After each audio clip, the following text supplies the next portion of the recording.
জি, আসসালামু আলাইকুম।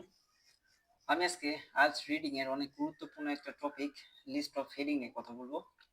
List of heading মূলত প্যাসেজ 2 এবং 3 তে আসে এবং যদি আপনার ভাগ্য খারাপ হয় তাহলে আপনার মেইন পরীক্ষায় প্যাসেজ 1 ও পেয়ে যেতে পারে। এখন আমি যখন প্যাসেজ 2 তে সরি যদি দেখি এটা প্যাসেজ 2 তে আসে তাহলে এটা তুলনামূলক একটু ইজি হয় সলভ করতে। কিন্তু যদি প্যাসেজ 3 তে আসে তাহলে এটা একটু আ হার্ড হয়ে থাকে আরকি। তো আমরা উম আজকে মূলত কিছু টিপস অ্যান্ড ট্রিকস শেয়ার করব এবং এটা দিয়ে তুমি যদি আগে ২ টা লিস্ট অফ হেডিং সলভ করতে পারতা, এখন এট লিস্ট ৩ টা বা ৪ টার মতো পারবা ইনশাআল্লাহ। এখন অবশ্যই আমরা আজকে টিপস অ্যান্ড ট্রিকস ফলো করব। একই সাথে একটা মেইন প্যাসেজ সলভ করব আয়াতের। তো টিপসে যদি আমরা ১ম নাম্বার টিপসটা যদি আমরা দেখি, এখানে আছে প্রতিটা প্যারায় ১ম সেন্টেন্স পড়ে অপশন মিলে দেখব। এখন এইখানে আমাকে বুঝতে হবে আসলে ১ম আ আ প্যারাগ্রাফের ১ম সেন্টেন্সটা আসলে কি? আমি গত ভিডিওতে বলেছি যে কোন একটা প্যারায় ১ম যে সেন্টেন্সটা থাকে সেটা হচ্ছে ওই প্যারার আ এক ওই প্যারা হচ্ছে topic sentence. A a sentence. এখন এই টপিক সেন্টেন্সের পর যদি ওই প্যারাতে ধরো ৫ টা লাইন আছে, তাহলে এই ৫ টা লাইন কি করবে? এই যে আমার টপিক সেন্টেন্সটাকে এক্সপ্লেইন করবে। এখন এই টপিক সেন্টেন্সটা পড়ার পরে আমি অপশন মিলিয়ে দেখব এই টপিক সেন্টেন্সের উপর নির্ভর করে আমার লিস্ট অফ হেডিং হচ্ছে কিনা। এখন অনেকেই বলতে পারে, "ভাইয়া ১ম টপিক সেন্টেন্স পড়েই কি হয়?" আমি বলব, "হ্যাঁ, যদি প্যাসেজ 2 তে তোমার লিস্ট অফ হেডিং থাকে, ধরো ৫ টা বা ৬ টা, এর মধ্যে এট লিস্ট ২ টা তুমি দেখবা যে টপিক সেন্টেন্সের উপর নির্ভর করেই লিস্ট অফ হেডিং হয়।" এরপর যদি আমরা ২ নাম্বার রুলসটা একটু দেখি। এখানে আছে একই প্যারায় বারবার রিপিটিং ওয়ার্ডস আছে কিনা সেটা দেখব। রিপিটিং ওয়ার্ডস গুলো synonym like decrease, drop, fail আকারে হতে পারে। তো আ তারপর অপশন মিলে দেখব। এখন বিষয় হচ্ছে আ একই একটা প্যারায় ধরো একটা প্যারায় আমার আছে উম এম, এম, প্লান, প্লান এই অর্থ গুলো। এখন এই অর্থগুলো আমরা জানি একে অপরের সিনোনিম। এখন এই অর্থগুলো থাকার পরে আমি যদি দেখি যে আমার অপশনে গিয়ে আছে গোল। তার মানে কি? এটা সবগুলোর মিনিং কিন্তু সেম। কিন্তু সবগুলোই সিনোনিম আকারে বারবার ব্যবহার করা হচ্ছে। এখন এই টাইপের যদি রিপিটিং ওয়ার্ডস দেখো প্যারাগ্রাফে, তাহলে এই রিপিটিং ওয়ার্ডসটাকে গুরুত্বপূর্ণ ভেবে তার সিনোনিম অপশনে কোশ্চেন এর অপশনে আছে কিনা সেটা দেখব এবং যদি দেখি হ্যাঁ আছে, তাহলে সেটাই আমার অ্যান্সার। দেন আমরা যদি ৩ নাম্বার রুলসটা দেখি, একটি প্যারা যদি অ্যান্সার এন্ড কোশ্চেন একসাথে দেওয়া থাকে, তাহলে অ্যান্সারকে অপশন হিসাবে মেলাবো এবং কোশ্চেনকে বাদ দিব। এখন এইখানে আমি একটু বুঝে বলি। ধরো একটা প্যারা একটা প্যারাগ্রাফে টপিক সেন্টেন্স আছে কোশ্চেন।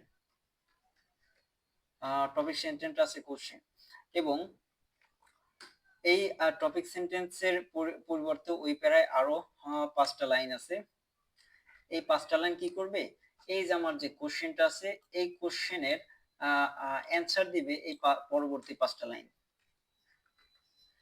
এখন আ যদি এই টাইপের যদি কোন প্যারা দেখো, তাহলে এই টপিক সেন্টেন্সটা তোমরা বাদ দিবা। মানে কোশ্চেনের যে সেন্টেন্সটা আছে সেটা বাদ দিবা এবং এর পরবর্তীতে অ্যান্সার দিচ্ছে যে লাইনগুলোতে, সেই লাইনটাকে ফলো করবা এবং সেই লাইনের সাথে অপশন মিলিয়ে দেখবা যে অ্যান্সার আসলে কোনটা মেলে আরকি। তো এটা হচ্ছে আমার অ্যান্সার এন্ড কোশ্চেন প্যারা থেকে কিভাবে অ্যান্সার করব তার একটা রুলস। ৪ নাম্বার যদি দেখি একই প্যারাতে ২ বা ততোধিক টপিক সেন্টেন্স থাকে, তাহলে আমরা কি করব?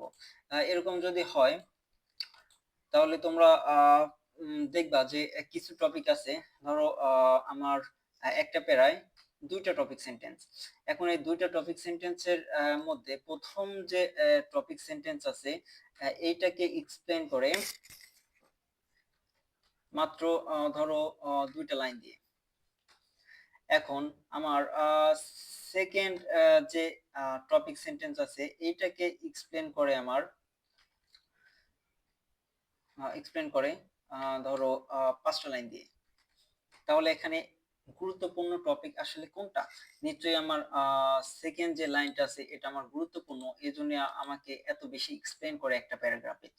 দেন এই টাইপের যদি তোমরা দেখো তাহলে অবশ্যই এই ফার্স্ট যে টপিক সেন্টেন্স থাকবে এটাকে তোমরা বাদ দিয়ে দিবা, এবং দ্বিতীয় যে টপিক সেন্টেন্স এবং তার এক্সপ্লেন আছে এইটাকে তোমরা ইম্পর্টেন্ট দিয়ে পড়বা এবং অপশনে গিয়ে এটার সাথে মিলাবা। দেন তারপরে তোমরা অ্যান্সার খুঁজে বের করতে পারবা। আমরা যদি 5 নাম্বার প্যারা দেখি, সরি 5 নাম্বার রুলসটা দেখি, এটা অনেক গুরুত্বপূর্ণ একটা রুলস, অনেক ইম্পর্টেন্ট। এই প্যারাতে আমরা দেখব যে পজিটিভ এবং নেগেটিভ বিষয়ে ধারণা নেব এবং সে অনুযায়ী অপশন মিলাবো। এখন এইখানে পজিটিভ এবং নেগেটিভ ধারণাটা কিভাবে নেব এটা একটা বিষয়। এখন ধরো কোন একটা প্যারাগ্রাফে আমরা বারবার কিছু সিনোনিম পাচ্ছি, সেটা হচ্ছে মনে করো ডিপ্রেশন, ডিপ্রেশন, ডাল, দেন আর কি লাইক ইনসাফিসিয়েন্ট, ইনসাফিসিয়েন্ট হতে পারে। তো এই যে অর্ডস গুলো, এই অর্ডস গুলো মানে কি? এই অর্ডস গুলো অবশ্যই কিন্তু নেগেটিভ অর্ড, নেগেটিভ অর্ডস, তাই না? দেন এর পর তারপর এই অর্থগুলো যদি আমরা বারবার দেখি তার মানে ওই প্যারাটা সম্পূর্ণ একটা নেগেটিভ প্যারা, এবং আমরা তখন অপশনে গিয়ে মেলাবো যে কোন অপশনটা একটু নেগেটিভ হয়। দেন যে অপশনটা আমার কাছে মনে হবে একটু নেগেটিভ, নেগেটিভ, সেই অপশনটাকে আমরা অ্যান্সার হিসেবে ধরতে পারবো। এর অপোজিট সাইডে হতে পারে, মনে করো কোন একটা প্যারায় আছে হ্যাপি, তারপর হতে পারে জয়ফুল, এরকম কিছু ওয়ার্ডস থাকতে পারে। হ্যাঁ, এই টাইপের ওয়ার্ড গুলো যদি থাকে বা সাফিসিয়েন্ট ধরতে পারো, এই টাইপ গুলো কিন্তু হচ্ছে পজিটিভ, পজিটিভ প্যারা। এবং আমরা তখন অপশনে গিয়ে দেখবো যে পজিটিভ, পজিটিভ পজিটিভ অপশন কোনটা হতে পারে। সেখানে এনাফ হতে পারে, এনাফ হতে পারে। এনাফ মানে কিন্তু হচ্ছে একটা পজিটিভ ওয়ার্ড। দেন এইভাবে আমরা পজিটিভ এবং নেগেটিভের ফিল নেব। আমি আজকে অবশ্যই এর একটা অ্যান্সার করিয়ে দেখবো, তখন তোমরা আরো বেশি ক্লিয়ার হবা। এখন বিষয় হচ্ছে এই যে উপরের 1 থেকে 5টা যদি কোনো কিছু আমরা বুঝতে না পারি দেন আমরা কি করব? দেন আমরা ভাই কিছু করার নাই, যখন আমরা সম্পূর্ণ প্যারাগ্রাফটা পড়বো দেন তারপরে আমরা অ্যান্সার মিলিয়ে দেখবো। এখন বিষয় হচ্ছে সবচেয়ে বড় যে সমস্যা রিডিং এর সেটা হচ্ছে ভাই প্যারাগ্রাফ তো অনেকগুলো হয়, তো আমি তো সব পড়তে পারি না, আমার টাইম ম্যানেজমেন্ট করা সত্যি অনেক কঠিন। এটা আসলে অনেক টাফ, আমি নিজেও ফেস করেছি। কিন্তু আসলে আমরা প্যারাগ্রাফকে কিভাবে স্কিপ করে ছোট করতে পারবো এটা আমাদের জানতে হবে। এইখানে প্যারাগ্রাফে আমরা মাঝে মাঝে দেখি যে এক্সাম্পল ব্যবহার করে। এই এক্সাম্পল বিভিন্ন ভাবে দেয়, যেমন লাইক হিসেবে দিতে পারে, এক্সাম্পল হিসেবে দিতে পারে, সাসেস হিসেবে দিতে পারে, দেয়ারফর দিতে পারে, দোষ দিতে পারে। এই সব এক্সাম্পল দেওয়ার পরে যে লাইনটা থাকবে সেটাকে তোমরা বাদ দিয়ে দিবা, এটা পড়বা না। তারপরে আছে ড্যাশ। এখন ড্যাশের কাজ কি? পরে আমি গত ভিডিওতে কিন্তু দেখিয়েছি ড্যাশের আসলে কাজ কি। সে মনে করো আমি আমার নাম কি বলবো, লাইক জ্যাক দিলাম, আহ জ্যাক স্প্যারো। এখন এই জ্যাক স্প্যারোর পরে আমি একটা ড্যাশ ব্যবহার করব। দেন তারপর কি কি দেখবো, he is a good boy, say he is a good boy. তো এইখানে এই যে ড্যাশ দিয়ে দিলাম, দেন তারপরে কোনো কিছু ওয়ার্ড। এখন এই ড্যাশের কাজটা কি? এই ড্যাশের কাজ হচ্ছে এই যে জ্যাক স্প্যারোকে একটু এক্সপ্লেন করেছে, সে একটা ভালো ছেলে, এর অন্য কোনো কাজ নেই। এই ড্যাশ এই টাইপের যত তুমি প্যাসেজে পাবা এই ড্যাশ এগুলো বাদ দিয়ে দিবা। দেন এইখানে তোমরা শুরু করবা কোন জায়গায়?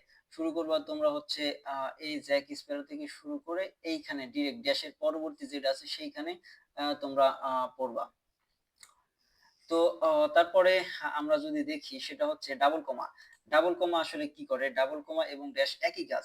ডাবল কমা এবং ড্যাশ এরা তার পূর্ববর্তী যে মেইন টপিক কি আছে সেটাকে একটু বেশি এক্সপ্লেইন করার জন্য এইভাবে তারা ডাবল কমা এবং ড্যাশ তারপরে ফার্স্ট ব্র্যাকেট এগুলো ব্যবহার করে। সেই ড্যাশের জায়গায় তুমি যদি এই এখানে একটা আমি কমা ব্যবহার করলাম, এইখানে একটা কমা ব্যবহার করলাম। তাহলে যেটা হয়ে গেল এটা হচ্ছে আমার ডাবল কমা। এই ডাবল কমা যতগুলো আছে তোমরা সেগুলো এইভাবে বাদ দিয়ে দিতে পারবা।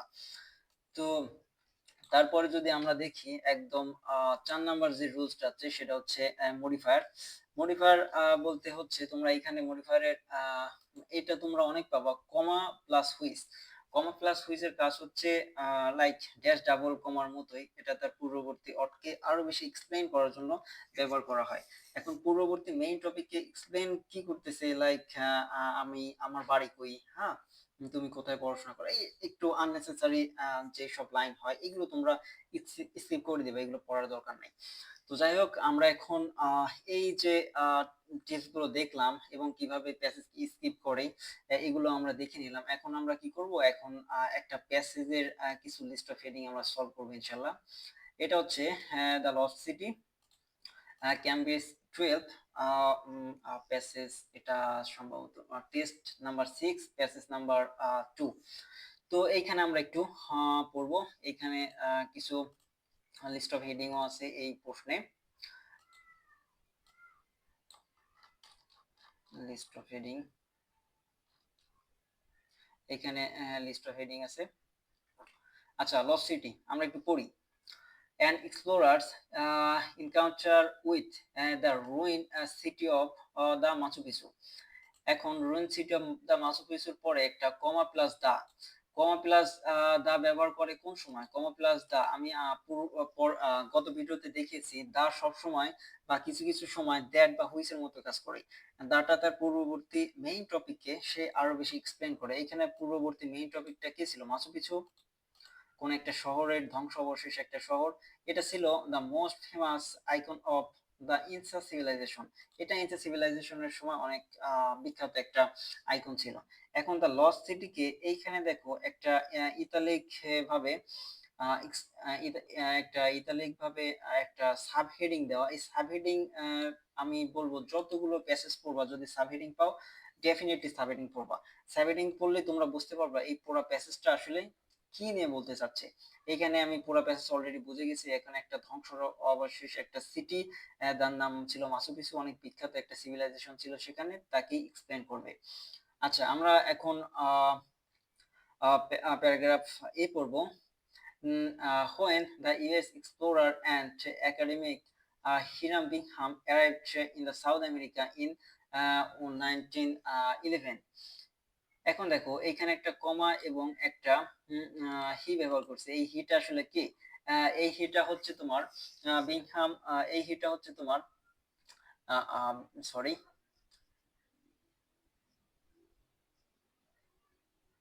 এই হিটা হচ্ছে তোমার বিংহাম হিরাম। তো এইখানে হি ব্যবহার করার কারণ হচ্ছে এটা প্রোনাউন হিসেবে ব্যবহার করে। আমরা যখন রাইটিং শিখবো তখন আমরা এটা আরো বেশি বুঝতে পারবো। এই প্রোনাউন ব্যবহার করলে অবশ্যই মার্ক ইনক্রিজ হয় রাইটিং এ। He was ready to for the was the greatest achievement of his life. সে 1911 সালে এই সাউথ আমেরিকা আসে এবং অনেক তার গ্রেটেস্ট অ্যাচিভমেন্টের জন্য সে রেডি ছিল। Greatest achievement. এখন এখন দেখো প্যাসেজ কিন্তু আমার শেষ হয় নাই, সরি লাইনটা কিন্তু শেষ হয় না। এখানে কমা দিয়ে আরো বেশি এক্সপ্লেন করে। এখন অফ লাইফের পরে একটা সেমিকোলন আছে, সরি কোলন আছে। কোলনের আসলে কাজ কি? কোলনের কাজ হচ্ছে তার পূর্ববর্তী যে মেইন টপিক আছে সেটাকে আরো বেশি এক্সপ্লেন করবে। এখন ক্লোনের পূর্ববর্তী মেইন টপিকটা হচ্ছে গ্রেটেস্ট অ্যাচিভমেন্ট। এখন এই গ্রেটেস্ট অ্যাচিভমেন্টটা কি তার ব্যাখ্যা করছে the exploration of the remote hinterland through the west of Cusco. আচ্ছা, ওয়েস্ট অফ কুস্কো নামের একটা পশ্চিমের শহর ছিল। এটা একটা দূরবর্তী এলাকায় সে এটা এক্সপ্লোরেশন করে। এখন এই কুস্কোর পরে যে একটা কমা আছে, কমা প্লাস দা দিয়ে এইখানে এই কুস্কোকে আরো বেশি এক্সপ্লেন করেছে। এই কুস্কো কোথায় অবস্থিত এত কিছু আমার পড়ার কোনো দরকার নাই, তাই আমি এই টপিককে আমি বাদ দিয়ে দিতে পারি। আচ্ছা, কুসকো। তারপর যদি দেখি হিজ গোল, কার গোল? বিংহামের goal was to locate the remains of the city called Victus. তার একটা ইচ্ছা ছিল আর একটা সিটিকে লোকেট করা, তার নাম হচ্ছে ভিক্টোস। এখানে ভিক্টোসকে কমা প্লাস দা দিয়ে সেই ভিক্টোসটা আসলে কি সেই ব্যাখ্যা করেছে। এটা আমার পড়ার দরকার নেই, এটা আমি বাদ দিয়ে দিব। আচ্ছা, তারপরে যেটা দেখবো, Cusco's lies on a high plateau at an elevation of more than এত metre.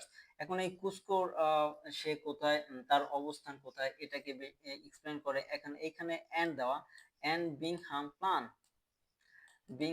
Bingham plan was to descend from this plateau along Urubamba river. এই রিভারের পরে আমি বলছি কমা প্লাস হুইচ যা আছে সব বাদ।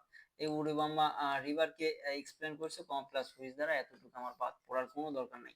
এখন আমরা এইখান থেকে যেটা দেখি সেটা হচ্ছে প্ল্যান, গোল, গ্রেটেস্ট অ্যাচিভমেন্ট। আমরা বেশ কিছু রিপিটিং ওয়ার্ডস পেয়েছি। এখন এই রিপিটিং ওয়ার্ডসটাকে আমরা লিস্ট অফ হেডিং এসে মেলাবো, দেখি পাই কিনা।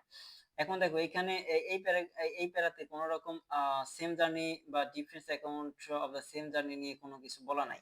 বিংহাম গেইন সাপোর্ট, এরা নিয়েও কোনো কিছু বলা নাই। তারপরে আছে কমন বিলিফ, মানে লোকাল কমিউনিটির সাথে সে কথা বলে কোনো কিছু জানতে পারছে, সেটাও কিছু বলা নাই। এখানে আছে the aim of the trip, the aim, এখানে আমরা কি পেলাম? Aim, plan, goal, greatest achievement, সবই কিন্তু একে অপরের সিনোনিম। তার মানে আমি শিওর হলাম যে আমার প্যারাগ্রাফ এর অ্যান্সারটা মাস্ট আইভি। এটা হচ্ছে আমার, সরি,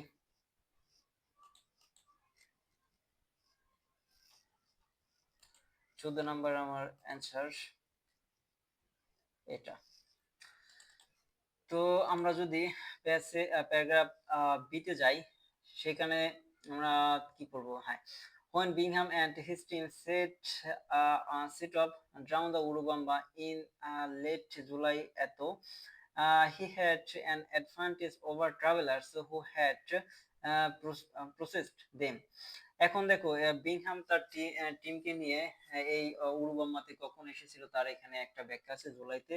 এবং সে এই ডেটা কারা দে, দে একটা প্রোনাউন, এই ডেটা হচ্ছে তোমার এই যে বিংহাম এন্ড হিজ টিম, এই এটাকে এইখানে পরবর্তী ওয়ার্ডে সেন্টেন্সে দিয়ে দ্বারা বোঝানো হয়েছে। ওভার ট্রাভেলার্স, এবং তারা যে সুবিধাটা পেয়েছে তার পূর্ববর্তী কোন ট্রাভেলার এই সুযোগ সুবিধাটা এখানে পায়নি। মনে করো তুমি কক্সবাজার গেছো, কক্সবাজার যাওয়ার পরে তুমি যেই হোটেলে রাত থেকেছো তার ভাড়া ছিল 1000 টাকা। কিন্তু ধরো গত বছর তোমার ফ্রেন্ড একই হোটেলে থেকেছে সেই কক্সবাজারেই, তখন তার কাছ থেকে ভাড়া নিয়েছে এক রাতের জন্য 1200 টাকা। তাহলে অবশ্যই তুমি এইখানে কি তুমি অ্যাডভান্টেজ পাইছো, তাই না? ঠিক একই রকম এই যে উরুবাম্মাতে তারা গিয়েছিল, সে বিংহাম এবং তার টিম, তারা এমন কিছু অ্যাডভান্টেজ পেয়েছিল যা যেগুলো তাদের পূর্বের ট্রাভেলার গুলো কখনো পায় নাই। এখন এইখানে দেখো দেম বলতে কি বুঝিয়েছে, দেম হচ্ছে তার পূর্ববর্তী যেসব ট্রাভেলার ছিল তারা। তারপর একটা ক্লোন, আমি আগেই বলেছি ক্লোন হচ্ছে তার পূর্ববর্তী মেইন টপিককে এক্সপ্লেইন করে। এখানে পূর্ববর্তী মেইন টপিকটা ছিল কিন্তু অ্যাডভান্টেজ।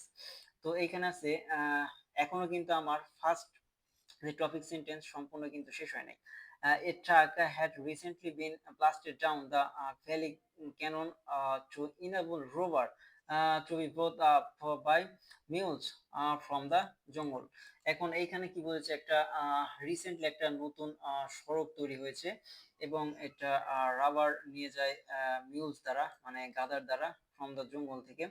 তো আমরা এই প্রথম যে টপিক সেন্টেন্স এটা যদি এখন পড়িস এবং এইখান থেকে আমরা কি পেলাম যে এখানে একটা অ্যাডভান্টেজ, তারা একটা নতুন অ্যাডভান্টেজ পেয়েছে যা আগে কখনো ট্রাভেলাররা পায়নি, এবং নতুন একটা রাস্তা হয়েছে। এখন আমরা যদি লিস্ট অফ হেডিং এ যাই, লিস্ট অফ হেডিং এ বিংহাম কোনো সাপোর্ট পেয়েছে না, কোনো কমন বিলিফ না, এ ড্রামাটিক ডেসক্রিপশন না, a new route, yes, a new route, a new route. কেন নিউ রুট?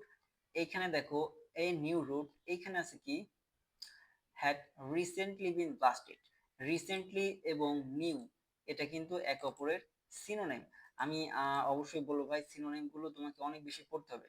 এবং আমার কাছে অবশ্যই একটা সিনোনিমের পিডিএফ আছে, তোমরা চাইলে আমাকে ইনবক্স করতে পারো, আমি ডেফিনেটলি আমি দিয়ে দেবো তোমাদেরকে।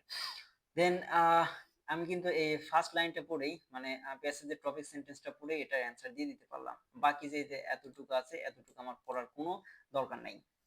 আচ্ছা, আমরা যদি এটা হচ্ছে ভিআই না, তাহলে আমার 15 নাম্বার অ্যান্সার ডেফিনেটলি এটা।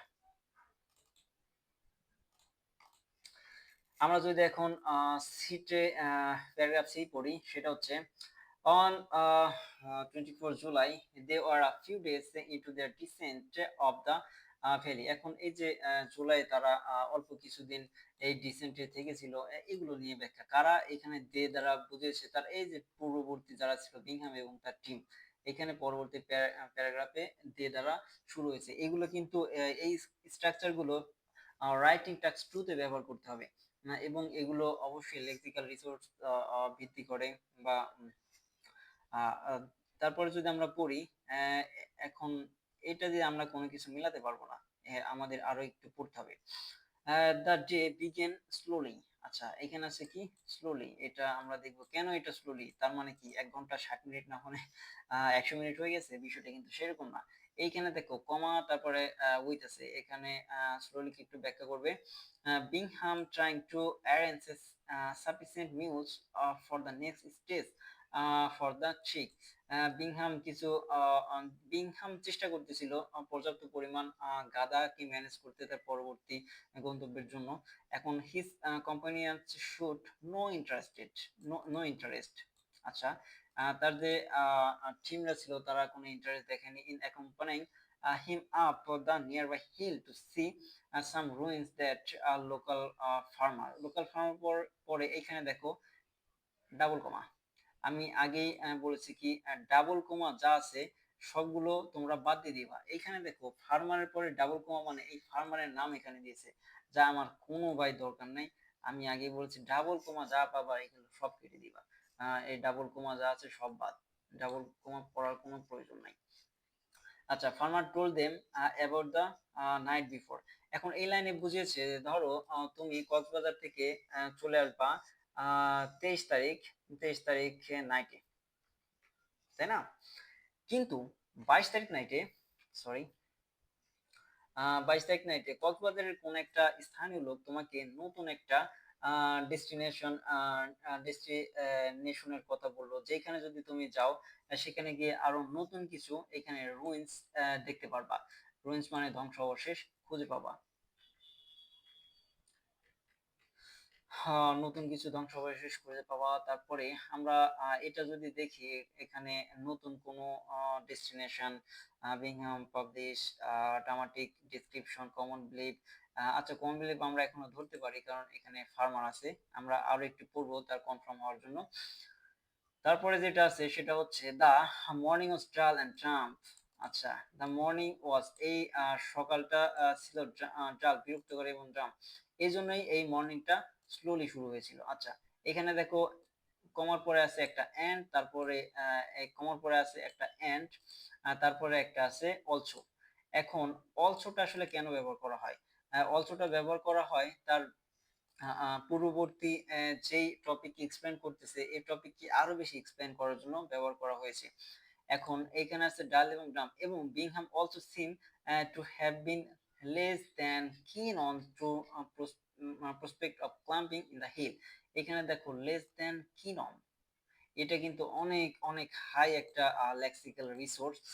তোমরা যখন সরি স্পিকিং করো, স্পিকিং টেস্টে, তখন তোমরা এই কিনন ওয়ার্ডটাকে ব্যবহার করতে পারবা। তোমরা সে বলতে পারো I I am sorry I am কিন অন প্লেইং ফুটবল। এখন কিননের একটা স্ট্রাকচার হচ্ছে ভার্বের সাথে আইএনজি হয়, এটা মাথায় রাখতে পারো। মানে আমি ফুটবল খেলতে অনেক বেশি পছন্দ করি, মানে অনেক বেশি পছন্দ করাকেই আসলে কিন অন দিয়ে বলা যায়। এটা বেশ ভালো একটা লেক্সিক্যাল রিসোর্স, এটা তোমরা নোট করতে পারো। এখানে বলেছে বিংহামের তার এই যে ক্লাম্বিং হিল মানে পাহাড়ের উপর ওঠা এর তেমন একটা আগ্রহ ছিল না। In this book lost city of the incest, he related that he made the ascent without having the less expectation that he would find anything at the top. আচ্ছা যাই হোক, এখন এই যে আমি পুরা একটা প্যারাগ্রাফ পড়লাম, এই প্যারাতে আমি কি কি গুরুত্বপূর্ণ ওয়ার্ড পেয়েছি? এখানে পেয়েছি আমি স্লোলি পেয়েছি, নো ইন্টারেস্ট পেয়েছি, ডাল টার্ম পেয়েছি, লেস দেন কিন অন পেয়েছি। তার মানে কি এগুলো কি পজিটিভ পজিটিভ ওয়ার্ডস নাকি নেগেটিভ ওয়ার্ডস? ডেফিনেটলি এটা হচ্ছে নেগেটিভ ওয়ার্ডস, তাই না? তার মানে হচ্ছে আমার এই পুরো প্যাসেজটা এই পুরো প্যারাটা হচ্ছে নেগেটিভ। এখন আমি অপশনে গিয়ে দেখবো যে নেগেটিভ কোনটা আছে। এইখানে অপশনে গিয়ে দেখবো নেগেটিভ মাত্র একটাই আছে, বিংহাম ল্যাক অফ ইথুজিয়াজম। এখন এইখানে ল্যাক অফ মানে কি? ল্যাক অফ কি ভাই পজিটিভ নাকি নেগেটিভ? এটা ডেফিনেটলি এটা একটা নেগেটিভ, নেগেটিভ অপশন। এখন দেখো নেগেটিভ অপশন কি আর কোনটা আছে? বিংহাম পাবলিশ হিজ থিওরি, এটা তারপরে neuro dramatic description, common belief, Bingham gains support, support পেয়েছে, এটা তো নেগেটিভ না। মানে কোনোটাই নেগেটিভ না, মাত্র একটা মাত্র নেগেটিভ অপশন, এবং এই একটাই আমার অ্যান্সার। এই জন্যই আমি নেগেটিভ পজিটিভ এবং নেগেটিভের যে একটা বিষয় আছে সেটা আমি বলেছিলাম যে এটা মাথায় একটু ইয়া নিবা, এটা গুরুত্বপূর্ণ একটা রুলস, এই জন্য আমি বলেছিলাম আর কি। এখন আমি অলরেডি ভিডিওটা অনেক বড় হয়ে যাচ্ছে, আমি আর একটা দেখাবো। সেটা হচ্ছে আমার বেশ ভালো লাগে এই এফ নাম্বারটা। এফ নাম্বারটা আমরা যদি পড়া শুরু করি, এফ নাম্বারের দেখো শুরুতে আছে একটা হাউএভার।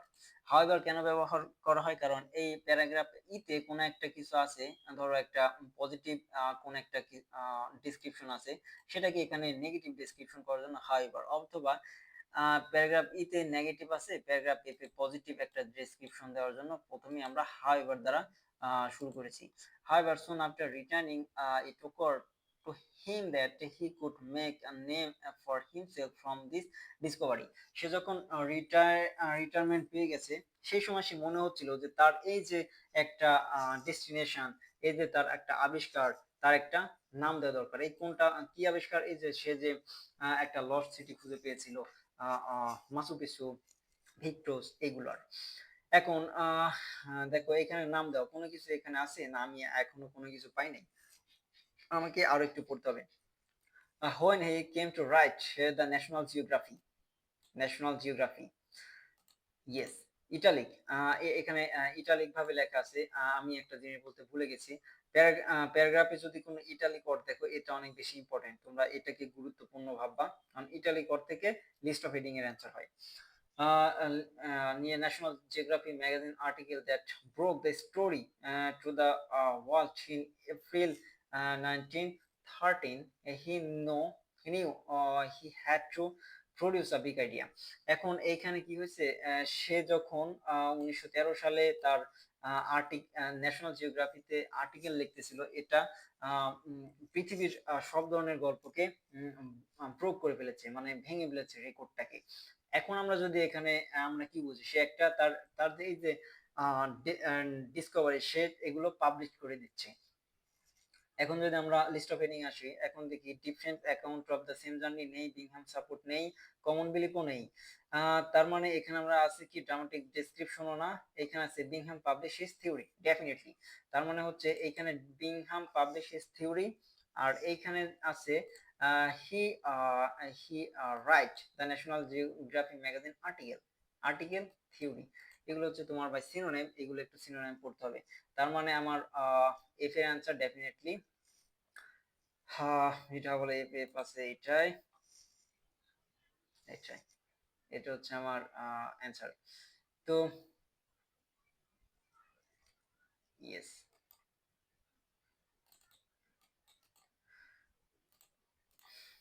তো এটাই মূলত লিস্ট অফ হেডিং এই লিস্ট ফিলিং মিলানোর কিছু টিপস অ্যান্ড ট্রিক্স আমি ইনশাল্লাহ পরবর্তীতে আরো ভিডিও দিব, এবং তোমরা চ্যানেলকে সাবস্ক্রাইব করতে পারো। এবং এই ভিডিওতে আমি একটু বলে রাখি, আমি আসলে প্রফেশনাল না, তাই আমার একটু জড়তা আছে। তাই আমি সবগুলো অনেক ভালোভাবে বোঝাতে পারিনি, তবে ইনশাল্লাহ আমি চেষ্টা করতেছি তোমাদের আরো ভালোভাবে বোঝানোর জন্য। তো ডেফিনেটলি নেক্সট ক্লাসে আমাদের আরো বেশি টিপস এন্ড ট্রিক্স নিয়ে শেয়ার করব। ইনশাল্লাহ তত সময় ভালো থেকো, বাই।